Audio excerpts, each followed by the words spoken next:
2025 के अप्रैल महीने की एक सुबह पहलगाम इलाके में सुरक्षाबलों के लिए एक सामान्य दिन की शुरुआत हो रही थी। लेकिन जैसे ही सूरज अपनी किरणों को फैलाता, एक भयंकर घटना घटित होती है जो पूरे कश्मीर में खलबली मचा देती है। पाकिस्तान समर्थित आतंकवादी संगठन लश्कर-ए-तैयबा के 3 आतंकवादी ने एक बड़ा हमला करने की साजिश रच डाली थी। हमला पहलगाम के पास एक सुरक्षा चौकी पर हुआ, जहां सुरक्षाबल आतंकवादियों के निशाने पर थे। यह हमला इतना खतरनाक था कि सुरक्षाबल के जवानों को अपनी जान पर खेलकर जवाबी कार्रवाई करनी पड़ी। उस दिन सुरक्षाबलों के एक टीम के सदस्य शहीद हो गए और कई अन्य घायल हो गए। वीडियो को देखने से पहले लाइट ऑन करें, सब्सक्राइब करना मत भूलना, कमेंट करके अपना राय बोलना जरूरी है। हमले के बाद भारतीय सुरक्षा बलों ने एक बड़े ऑपरेशन की शुरुआत की। भारतीय सेना, सीआरपीएफ और जम्मू कश्मीर पुलिस की एक विशेष टीम बनाई गई, जिसने आतंकवादी नेटवर्क का सफाया करने के लिए व्यापक जाल बिछाया। भारतीय सेना ने न केवल आतंकवादियों की साजिश को नाकाम किया,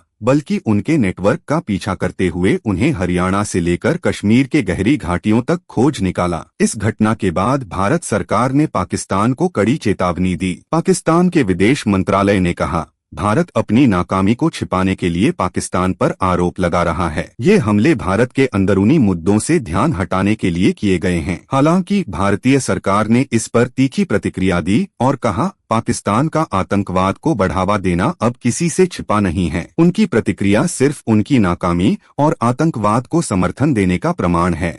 भारत ने अंतर्राष्ट्रीय मंचों पर पाकिस्तान के खिलाफ कड़ी कार्रवाई करने का आग्रह किया और यह मामला संयुक्त राष्ट्र में भी उठाया गया। भारत सरकार ने यह साफ कर दिया कि हम भारत की सुरक्षा के लिए किसी भी हद तक जाएंगे। प्रधानमंत्री नरेंद्र मोदी ने इस पर एक विशेष बयान देते हुए कहा, हमारा देश आतंकवाद के खिलाफ हमेशा मजबूती से खड़ा रहेगा। हम अपनी सेना के साथ कंधे से कंधा मिलाकर चलेंगे और आतंकवाद को हर हाल में नष्ट करेंगे। कश्मीर में सुरक्षा बलों के लिए एक बड़ी चुनौती थी, लेकिन इस कार्रवाई ने एक बार फिर पाकिस्तान के मंसूबों को ध्वस्त कर दिया। भारतीय सरकार ने आतंकवादियों के खिलाफ कड़ी कार्रवाई जारी रखने का वादा किया। पाकिस्तान की नकारात्मक प्रतिक्रिया के बावजूद भारतीय सेना और सुरक्षा बलों की रणनीति ने यह साबित कर दिया कि भारत किसी भी प्रकार के आतंकवाद के खिलाफ पूरी तरह से सजग और तैयार है। सुरक्षा बलों ने अगले कुछ दिनों में और भी आतंकवादियों को गिरफ्तार किया और उन तक पहुंचने वाली आतंकवादी गतिविधियों का नेटवर्क पूरी तरह से नष्ट कर दिया। यह घटना कश्मीर की सुरक्षा स्थिति को लेकर एक नया मोड़ लेकर आई, जिसमें भारत ने यह संदेश दिया कि वो आतंकवाद के खिलाफ किसी भी कीमत पर लड़ाई लड़ेगा। भारत के जवानों ने अपनी शहादत से यह साबित किया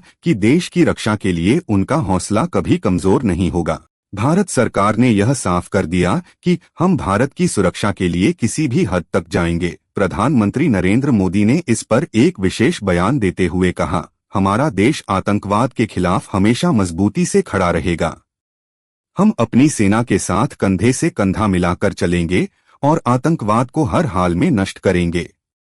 कश्मीर में सुरक्षा बलों के लिए एक बड़ी चुनौती थी, लेकिन इस कार्रवाई ने एक बार फिर पाकिस्तान के मंसूबों को ध्वस्त कर दिया।